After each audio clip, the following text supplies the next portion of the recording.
Beware Maria. Maria talks about music, about education, about psychology and art, about sex and gender roles, about meaning and purpose, about things that are fun or interesting and can relate to each other. Maria has conversations with herself and with others, and she finds it a bit odd to talk about herself in the third person.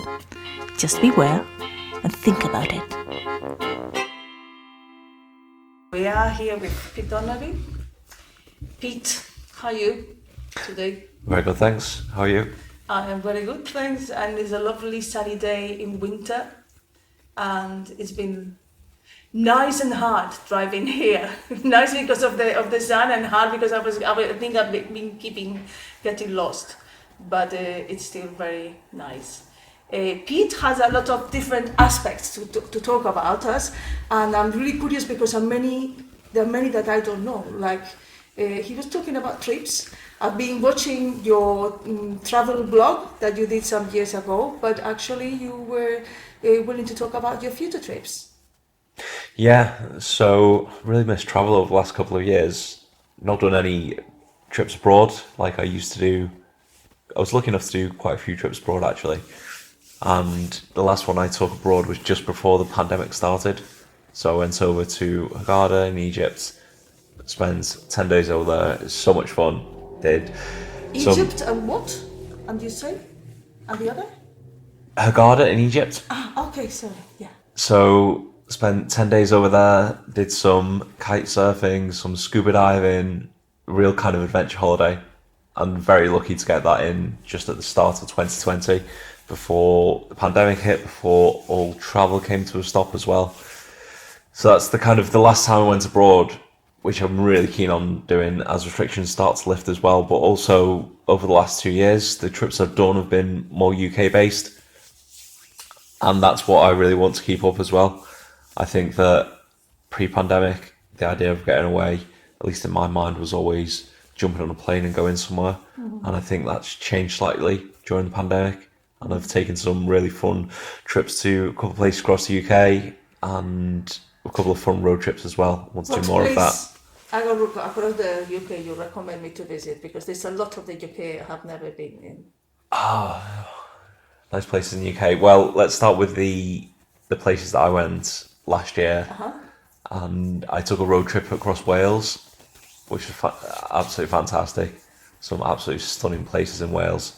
And it's great to kind of take a car and drive through Wales as well. Just stunning scenery. Every time you look out your window, it's like a postcard shot. Very friendly, and if you get the weather like we've got today, it's absolutely stunning. I can imagine, yeah. And then also went down to Cornwall as well.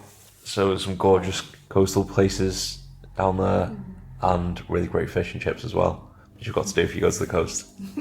I had fish and chips last summer in the New Forest. How was it? It was lovely, Yeah. but we got all the seagulls. Meow, meow, meow. Trying to steal your chips. Yeah.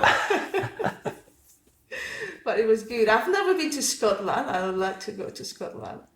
Amazing place. I just never found the time to do it. Yeah, the year before the pandemic, I was in the Highlands. First time I went up there, I did a road trip around the Highlands, which was amazing as well. Again, another one of these that's just got absolutely stunning scenery and really interesting history as well. So I found that we kind of went around the Highlands. We went up the west coast, east coast. Which way do we go? Yeah, up the east coast, which is full of really interesting history, some really interesting forts and things to look around there. And then as we got down to the west coast, just some absolutely stunning scenery. And you can just get lost in the drive as you're looking around there as well.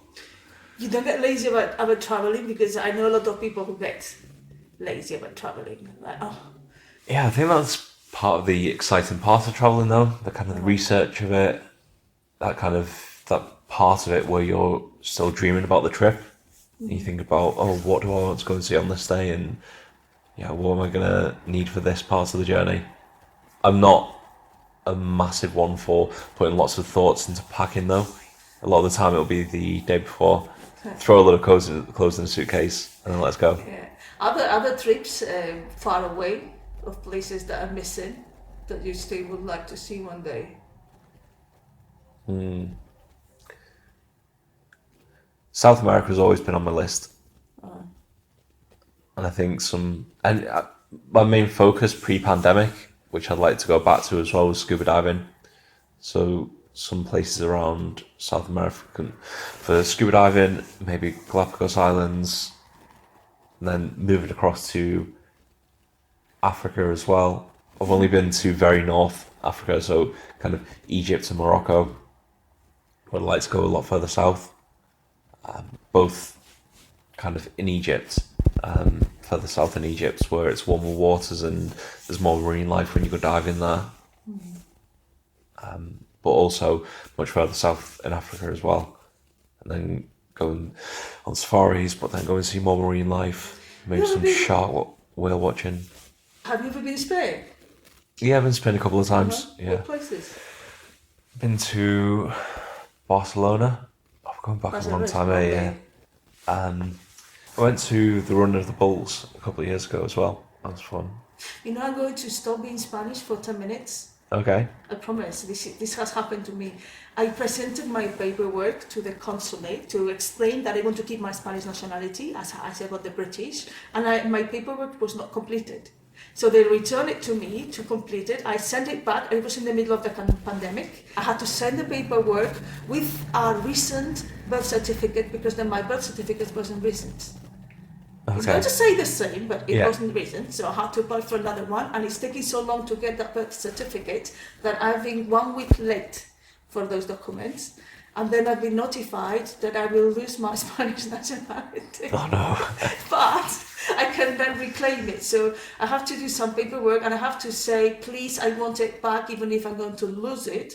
Go to the consulate, sign, I will not be Spanish for some minutes, and then hopefully sign and get it back. That sounds risky. Yes! I said I should take a picture of myself or something saying, this is the moment in which I was British. Oh, yeah. Oh, I've never heard of that before. yeah. It's scary to give up your nationality. Paperwork is just paperwork. Yeah. And travel a lot easier with your Spanish passport. Across Europe anyway. Yes. Yeah. Yes. That's a definite perk of having an EU passport. Let's have a bit of music now. She slips in a new line.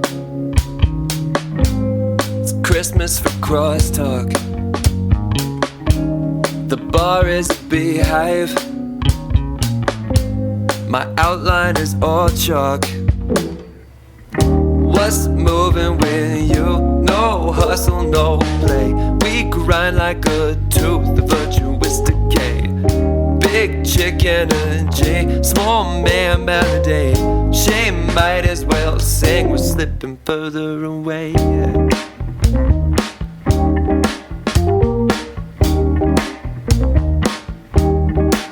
I got my own concoction to comfort me. 1 part guilt trip, 2 parts anxiety. Ain't no one look like the profile do. We don't come for facts now, baby.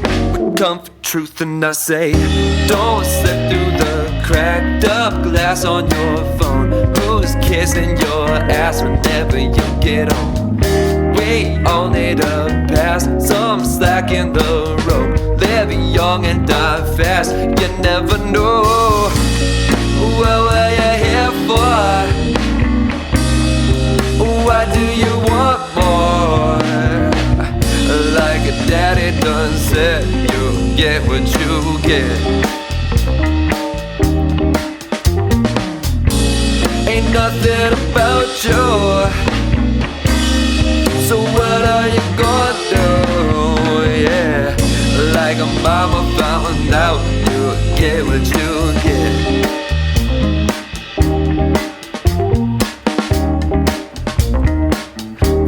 To not talk dirty, baby. I hear them royalty got sensitive ears. Some dissent ain't crazy now, but coordination, that's a sovereign fear. Come on, don't tell anyone we are what we do.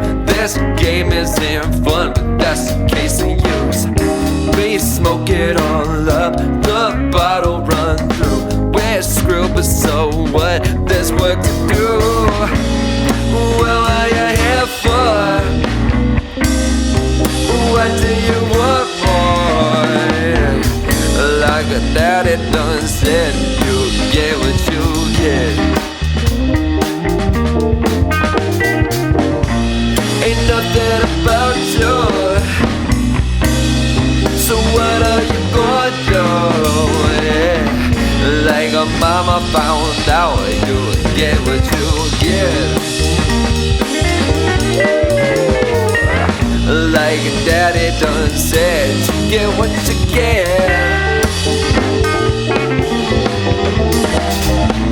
Like a mama found out, you get what you get.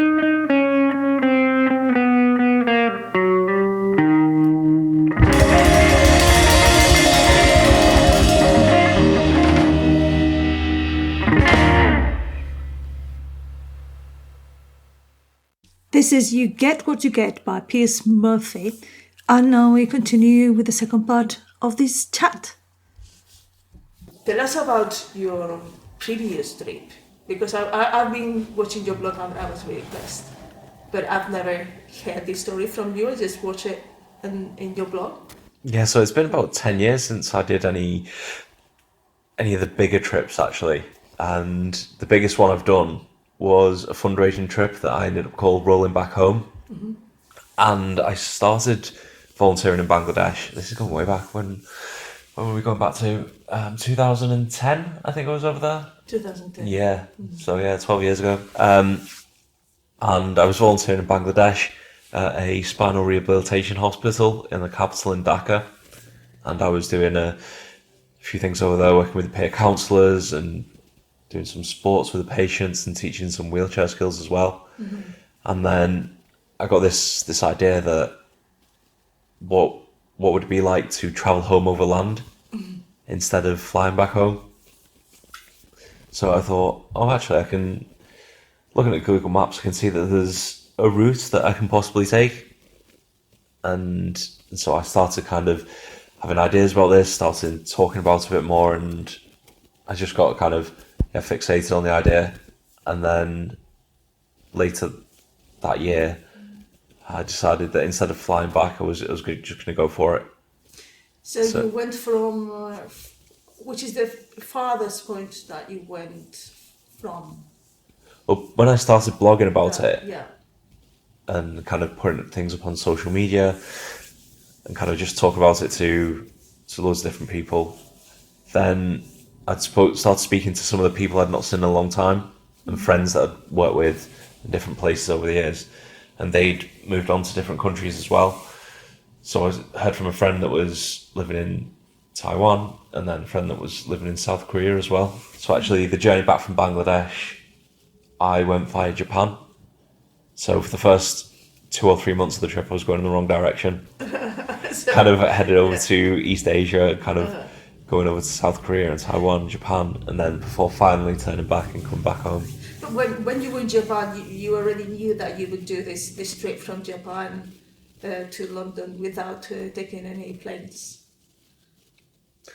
No. So when I started off, I kind of always had the idea that I wanted to go travelling after I was in Bangladesh, but it was only when I was there that I decided to do this trip home overland. What made you decide to do a trip like that? Why would you do it? I just thought that it seemed like an adventure, and I'd always wanted to travel, always had aspirations of doing some adventurous travel, and then I was given the opportunity to, and it seemed like it was something that I couldn't turn down. So I just thought, let's go for it. I'm in a really good space now where I'm over here in Bangladesh, and I'm not rushing back. I don't have a job to go back to, kind of nothing to particularly rush home for. So let's just do it. Let's go on this adventure. Did you fund your own trip, or how does it work when someone is willing to do something for a fundraiser of that kind? Yeah, so it was kind of, I was over there kind of using savings, and there was some sponsorship from one of the Bangladeshi banks actually, that kept me going for a bit of the travel.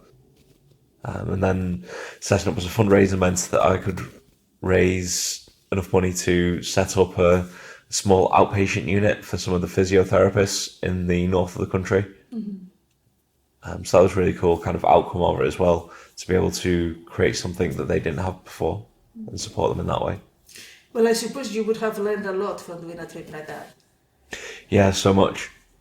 It was real affirmation of kind of all the wheelchair skills that I've been using over the years, to put them into a different environment and to really test myself of how far I could take them as well, because it wasn't accessible transport over there. It's very much, I had to get myself out of my wheelchair and then lift myself up steps and onto trains and buses and boats, where it just kind of showed that it was possible and you can use wheelchair skills to take you anywhere. So I suppose there will be people who would write to you and say that they were inspired by it, or it provoked some kind of change in people who... Yeah, and that was always the idea, to just show people what's possible.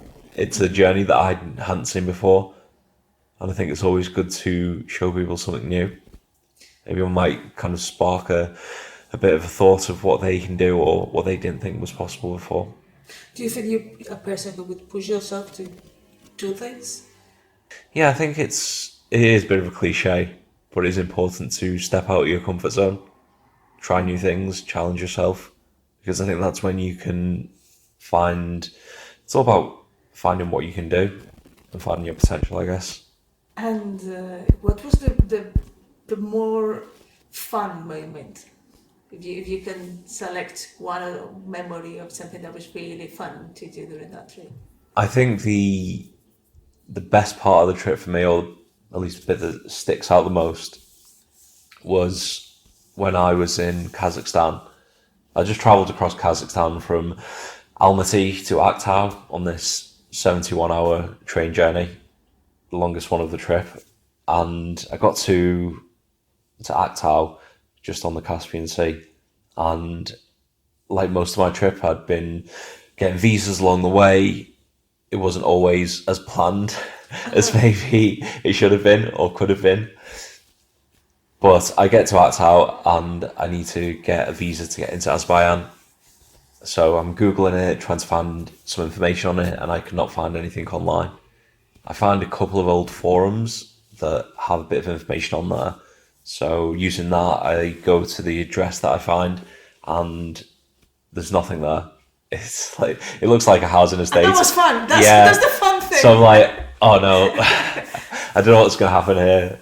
So I'm trying to find this embassy, and it's just a housing estate that I've turned up in, and I have no idea what I'm going to do next. So I decided, look, it's been a long morning trying to get here, so I'll just go back to the hostel. But on the way back to the hostel, I saw a cafe, so I just went into the shop. And I asked the woman behind the counter, kind of, where is the embassy? Is it anywhere around here? The woman behind the counter doesn't know, so I just get my pastry and coffee and go and sit at a table. Anyway, kind of this guy, I'm aware of this guy walking in behind me, and he starts chatting to the woman. And they have an exchange in Kazakh that I don't understand. And then he turns to me, he's like, oh, you're looking for the Azerbaijan embassy? It's like, oh yeah, I am. He's like, oh yeah, don't worry, I'll help you find it. And then he walks out the shop. I was like, okay, must have changed his mind.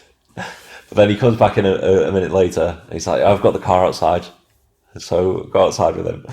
And kind of, it's a big car. It's like a pickup size, so a bit tricky to get in. But I get in there, get the wheelchair in as well. And then we start driving, and So then you we just jumped literally in the car of a stranger. Yeah, Okay. it's just such Love a random this. thing. Yeah. So yeah, we're just driving around. He found out where the embassy was, so we went there, and then he kind of goes into the embassy, has a chat to them, and then we kind of find out a bit more information.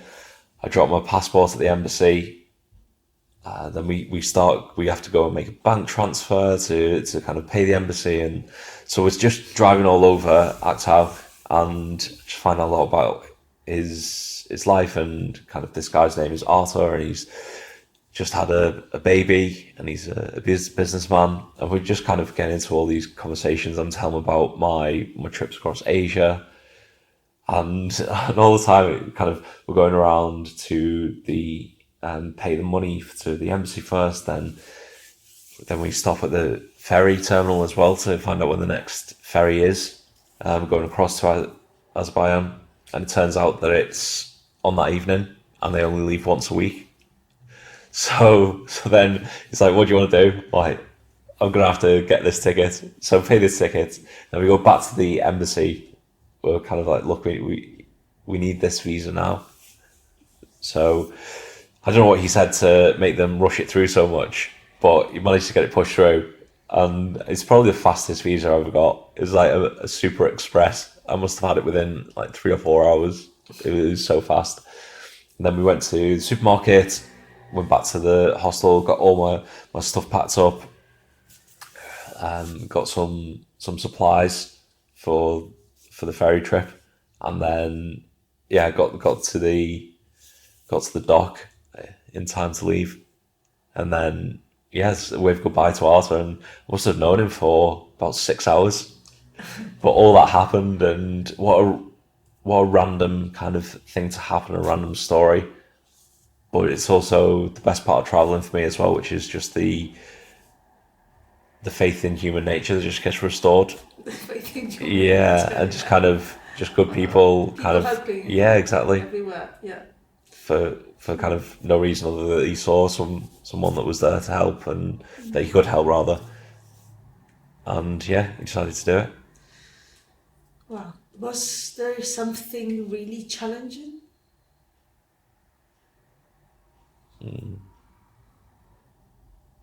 Apart from the fun and the people helping. Well, yeah, I guess the bit leading up to that, the 71 hours on a train that's not accessible.